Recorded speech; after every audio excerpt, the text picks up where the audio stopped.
T-shirt Friday. Yo, what's up, everybody? It is T-shirt Thursday. Look at that. We got Stout. We got packaging Blue Devils. and we got packaging unboxed. I should have worn one of my new label shirts. Those are fun. I sent one to Chris Olson. She's nice. Oh, awesome. It's like stickers. I collect stickers. That shirt. The nice. unicornlabels.com. Yep. Yeah. Nice. Hey, what are we talking about today? We got we're talking about Kind Bar packaging. The redesign. Is it good? Is it bad? It went from the clear plastic, super slick, nice packaging to paper. So we'll kind of get into that. See what you think. The paperization. That's right. And we got our buddy Corey Connor, Sustainable Packaging Podcast host. He's back. And Adam Peak, People of Packaging Podcast. What's up, guys? We're having a pose off, so you're welcome. Nice. Comment who wins that pose off. Yeah, I don't know. What's up, Adam? You missed us yesterday. What are you doing? How's it going? I'm good.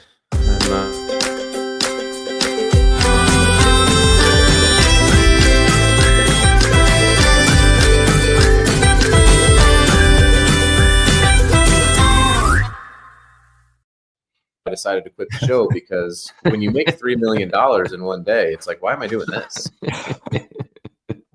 What's anyway, up? Tomorrow maybe we'll talk about my secret to 57xing your ROI and how you can be a millionaire in one day like I am. Yeah. It's not a pyramid scheme, we promise.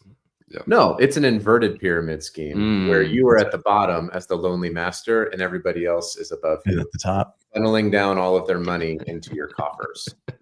Did somebody mention Chris Olson? I heard somebody did. Yeah, Chris, you're great. I'm excited for you to rock a packaging fashion shirt soon. It is on the way. So thank you for all your support. Yeah, absolutely. What do we got? Fancy intro. You guys have gone big time. We have after. Where have you been, Bob? This has been all that investment from Adam. Welcome to the future. Yeah, it's on my meme coins. I've been dumping into the show. So we got Hugh Curtis coming in. All right, man. Boys, what are we talking about?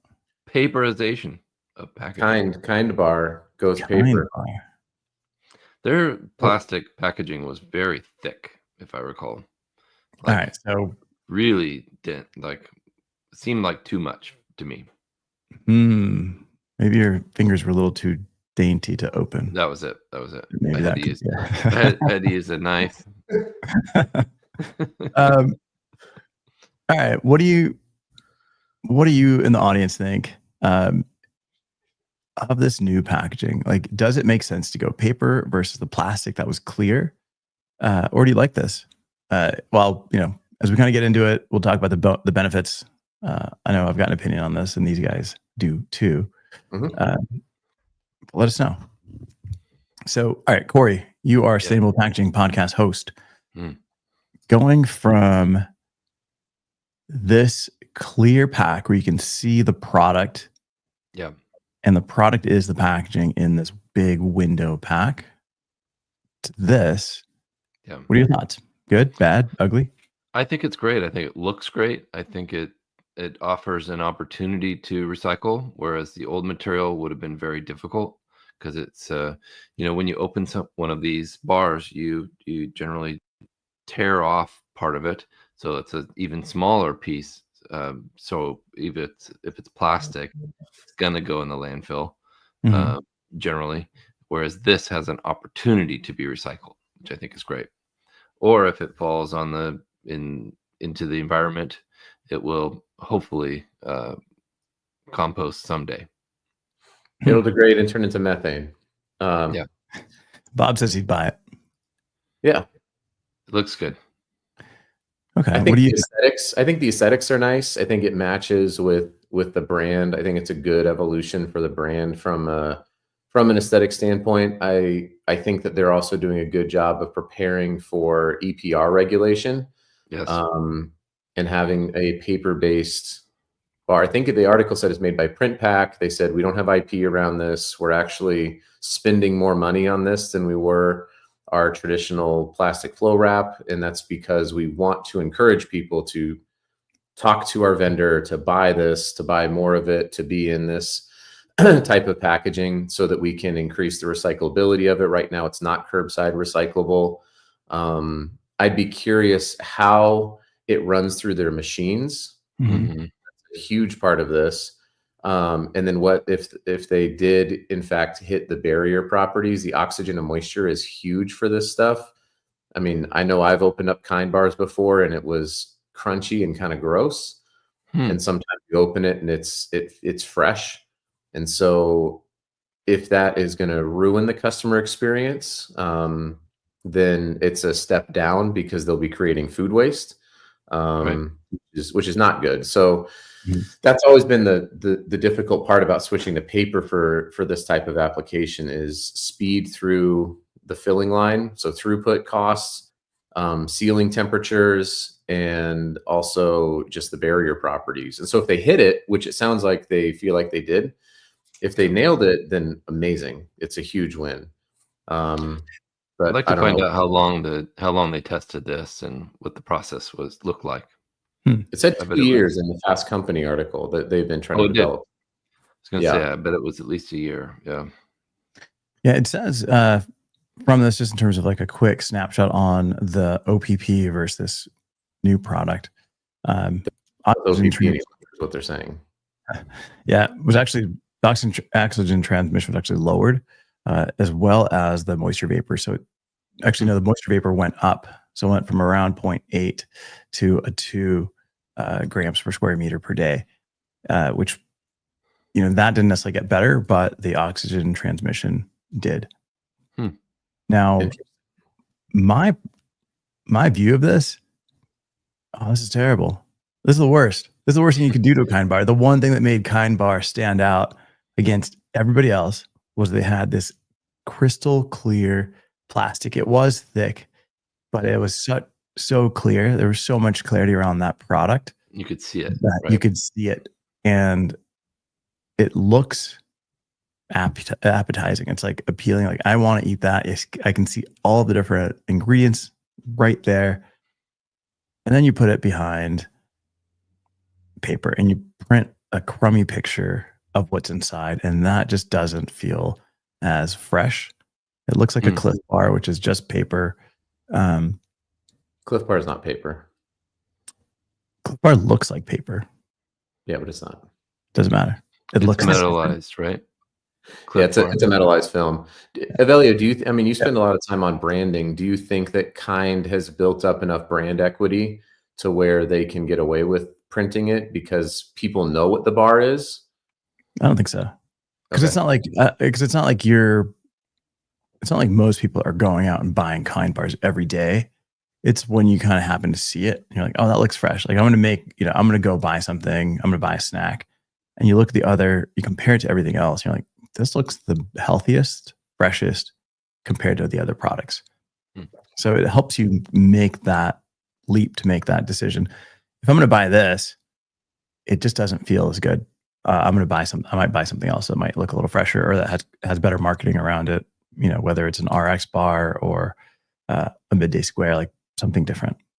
I wonder if this will hurt their sales. This will be really fascinating to watch. Yeah. So in that question, so you're at the shelf, right? Yeah. If everything looks the same, if nothing is in this clear plastic anymore, right? Then you still have to make that decision. And so I think my question is, and maybe this is what Kind is banking on, is that they've been doing this for so long that in somebody's head, Kind bar is the healthy, clear option, right? Like that's what they've made that connection to it because of the. I just compare the two. This feels better, even if it's at the same price point, or maybe the price point goes up because this is a more costly wrap. No, they said in the article they're keeping the price the same. So then, just based on that, this feels like I'm getting a better product than this. Right? This feels a higher end. Because studies show that paper elicits a more premium feel than plastic. Plastic emits a feel to consumers, like tactily, plastic is cheap and paper is more expensive. So if the price point is the same, I think the data would suggest that moving to paper would increase somebody's likelihood That is wrong. to buy the premium product. You don't think so? Oh, I like Chris's point here. She doesn't even see the bar when she buys them. That's really important. Yeah, D2C, this won't matter, right? Like someone's going to go on there, they're going to buy off reviews, they're going to buy off of whatever it is. But retail. So we got a couple questions here. So one, Chris Olson's asking on the new paper laminate compared to the old plastic. I think we kind of covered a little bit of the moisture puncture barriers on here. What I'm seeing from looking at this company's material, they actually have multiple layers on here. They've got like a clay coat that fills in the pinholes in the paper. Then they've got, hang on, let me pull this up here. Did you do this on purpose, Avelio, so I look like my logo? Is that, if you didn't, that's the only way people recognize you. You go like that. They're like, oh, Corey's on. Oh, who was that other guy? Yeah. Yeah. But that's, like there's 3 different components to this coating that they put in here. And of course I don't have it handy. On the paper. Yep. Yeah. So they've got a PVOH for the oxygen barrier. Then there's an acrylic styrene for sealability. And then there's a clay coat for pinhole. It's like a clay cellulose nanofiber for pinhole fill, which all these different layers, I didn't even realize there were so many layers that went into this that just go over the paper. The technology is amazing. Yeah, it's insane. And then we got John Gregory. We run heat sealable paper packaging through our bag lines, and it runs great. It's more expensive than OPP and PE films, but it's fully curbside recyclable. The pushback we face is that consumers can't see the actual product. Bam, John, 100%.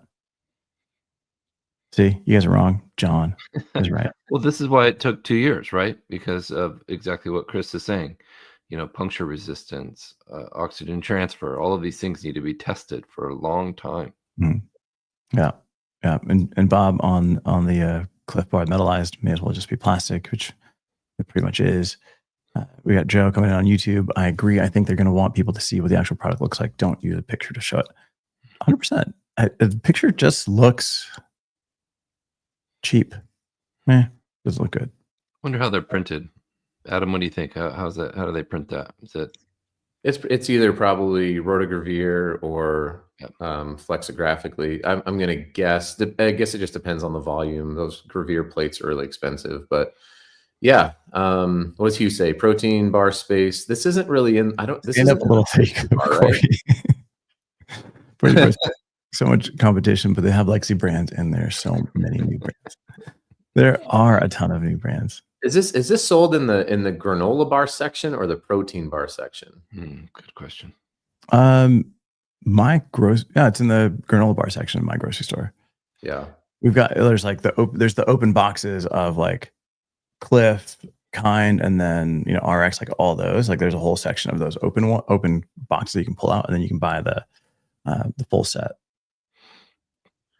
There's a ton of packaged food products. You can't see the actual product through the packaging. So why would consumers not buy based on printed image of the packaging? Because a big part of the decision making was the freshness that you saw. I know, like even just like flying Delta, like they hand these out and it looks good and clean. Going to paper just doesn't feel great. I think I'm going to go ahead and predict that this has a positive impact on their sales and not a negative one. Oh, I like that. But how much marketing are they going to put behind it? That's the other thing, right? Mm-hmm. Yeah, but that's all that we're talking about anyways, right? I'm not buying this ever again. Ever.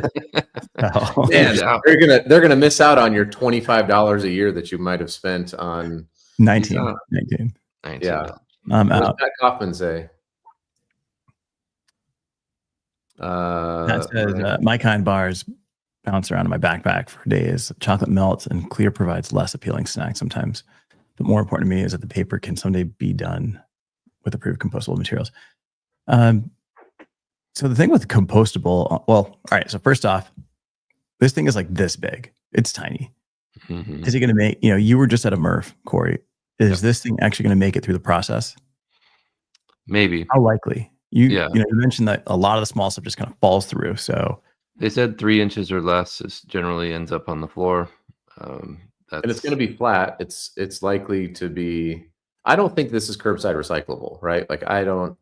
It They says even that said it in the is. article, this probably has to go through like the Carton Council, just like Tetra Pak or something. Like, if I had to guess, you have to send this somewhere.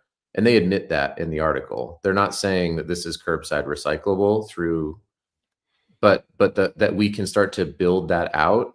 Like, it's not going to happen unless we start to build out some sort of demand and Right. some sort of infrastructure. Yeah. We got Ganapathy saying like paper coatings to improve paper barrier properties. Yeah, there's a ton of different coatings out there that can improve those barrier properties. Even So many seaweed dye. companies focusing on that, right? Yeah. Yeah. I mean, you've got like Nopla's coating that they do, but it wouldn't work for this because like their coating, it's got a 6-month shelf life about, right? So Right. that doesn't necessarily work for this. I wonder But how kinda going- long the shelf life needs to be for this. Is it 2 years?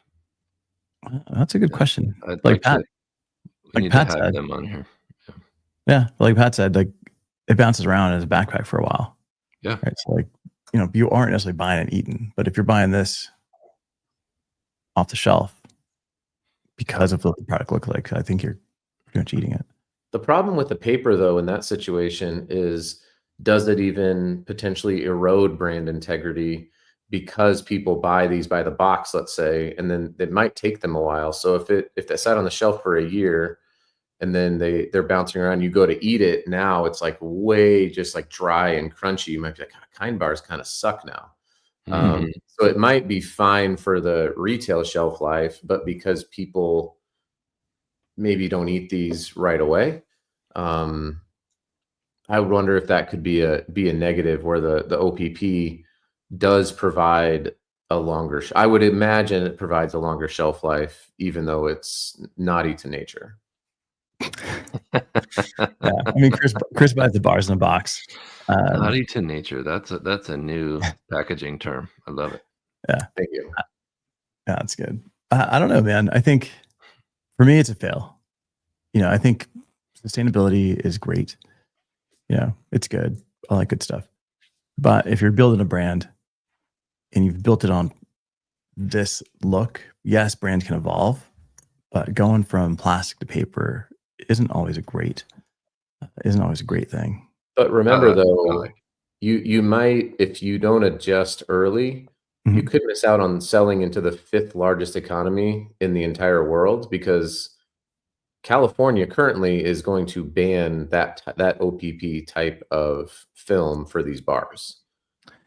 And so if you get in early and you can help drive it, and then you get the early adopters in a state like California, which is, I'm going to have to imagine, the largest state for their sales. Mhm. That's why I'm saying I don't think that they're going to see a downward. I don't think this is like the Tropicana or anything like that. I think that they're going to see sales either increase or stay flat. Yeah, I'm going to Yeah. trademark that, Bob. Not pretty done. Bob already did it. You're late to the game. Yeah. Dang it. Bob beat you to trademark naughty to nature. Yeah, I don't know. Visually, this is a fail for me. But if we're looking at it from the brand's side, EPR, I mean that's huge, right? I like it. If EPR goes nationwide, Mhm. then I mean that's a huge impact. I know we're kind of out of time, but Corey, I know you were at the SPC event, and you've obviously been following the Oregon EPR bill pretty closely. I wonder what the cost delta is now between paper-based for them in Oregon and OPP-based, if you look at the EPR fees, if it's actually cheaper to be in paper, even though it costs more. Right. That's exactly the point of EPR, right? We're trying to make up that cost difference to make it more appealing for brands to use. And the list is very long. It's about 5 pages long for different materials. But you're right. Most of the plastics are significantly more expensive than papers. Yeah. And did you give us a per pound cost? I think it's between 70 and $1.70 and $1.20, and I think that's significant to brands. It's gonna be a game changer. Yeah, but paper's heavier. That's the other tricky part is like if it's by weight. I'm often thinking in void fill, like to your point. So paper void fill can be very expensive, but I think new lightweight papers and new engineered papers, things like Papillon and Scotch Cushion Lock, those things are really exciting, and they take up a lot of space and they don't weigh a lot. Yeah, if you compare this on an LCA, like if you ran this through like Trayac or something, like what do you think the output's going to be on this? Unfortunately, usually the plastic shows a better LTA from cradle to grave. But if we can look at the full circular effect and the paper, if it gets recycled, then all of a sudden it's a new story. Yeah, because you're going to be comparing plastic to paper. So you've got tree fiber, you've got timber, you've got food waste risk, right? Because again, we don't know what the lifespan is on this particular product. Then you've got transportation weight, like you mentioned, the paper is going to be heavier. So all these things kind of are the challenge. And then of course, what happens end of life, right? So verdict. And ultimately, what does the customer think, right? Like that's ultimately what's going to drive it is like, does the customer like it or do they don't? Because if they don't like the paper, then 2 years it's not a waste because there's been development, there's been innovation. But for Kind Bar, if all of a sudden they drop 20% of their customers because they don't like it, they can't recognize the brand on shelf, they pivot to another brand, whatever it is, then there's there's nothing sustainable about going out of business. Like you can't afford to lose that kind of brand equity and customer presence. So all of this is all theoretical, but at the end of the day, it's like, will the customers buy it? Yes or no? Yeah. Bob's always coming in hot with the best hot comment for Avelio. Right. Of course. Avelio's always right. All good points, Avelio. Anytime you guys want to drop a comment, go for it. Real quick, I spent time with Jennifer, our friend from Bordio, and she was talking about how their material runs better on the equipment currently, and they get more production. They can actually turn it up, and they get fewer rejects. So that kind of thing. We talked about that a little bit earlier. How paper oftentimes is more difficult, but in this case, it's actually better. Yeah. So I don't know. Do us a favor in the comments. Let us know. Is this a fail or is this a win? If you got any questions on the material, and is Avelio wrong or right? That's all we need to know. Is he right or is he wrong? What side? So far, naughty to nature. It's been right.com. All right, guys. Thanks so much for joining us. Drop a comment. Keep the questions going. This is a good conversation. And tag the kind people. Let's see what they come back and say. Maybe they'll sue us. Who knows?